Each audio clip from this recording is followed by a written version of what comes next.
हिंदूंची मंदिरे, घरे, जमिनी आज मुस्लिमांच्या ताब्यात गेलेल्या आहेत. वक्फ बोर्ड हे फक्त मुस्लिमांसाठी स्थापन केलेले एक बोर्ड आहे. वक्फ बोर्डाच्या भारतात 3 नंबरच्या जागा आहेत. आज आपल्या सोलापुरात साखरपेठ या भागात वक्फ बोर्डाने कब्जा केल्यामुळे कितीतरी हिंदूंचे जीवन उद्ध्वस्त झाले आहे. महाराष्ट्रातील अनेक मंदिराच्या जागेवर बेकायदेशीरपणे त्यांनी कब्जा केलेला आहे.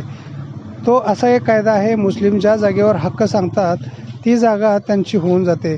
त्यामुळे शासनाने एक तरी वक्फ बोर्ड कायदा रद्द करावा. 10 कोटीचा निधी वक्फ बोर्डाने देणे म्हणजे हिंदू समाजाच्या जखमेवर मीठ चोळण्यासारखे आहे.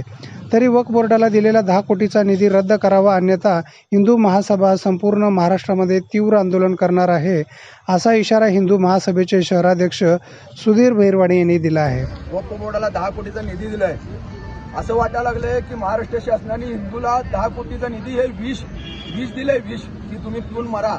आज साखरपेठमध्ये एवढा मोठा आम्ही आज आंदोलन केलं, निलेश राणेंना आणलं, त्यांच्याच ह्याच्यातल्या शासनाचे आमदार आले, परंतु आज तिथं त्यांच्याच शासनाने आज त्यांना 10 कोटीचा निधी दिलाय. त्यांच्याच कार्यकाळामध्ये प्रत्येक महाराष्ट्रातनं वक्फ बोर्ड रद्द करा म्हणून आंदोलन झाले, पण याचा दखल घेण्याच्या ऐवजी आज कुठंतरी त्यांनी 10 कोटीचा निधी हे त्यांना हत्यारं दिलेत. यावेळी सुधीर बहिरवाडे, शिवराज गायकवाड, सतीश आनंदकर, विशाल जाधव, राहुल यलमोटे, शुभम कराळे, प्रशांत पवार, अर्जुन मोहिते, ओंकार चव्हाण, विशाल पवार, सूरज भोसले, प्रसाद झेडगे, रोहित परदेशी, लतेश हिरवे यांच्यासह अनेक हिंदुत्ववादी युवक तसेच महिला यावेळी मोठ्या संख्येने उपस्थित होत्या.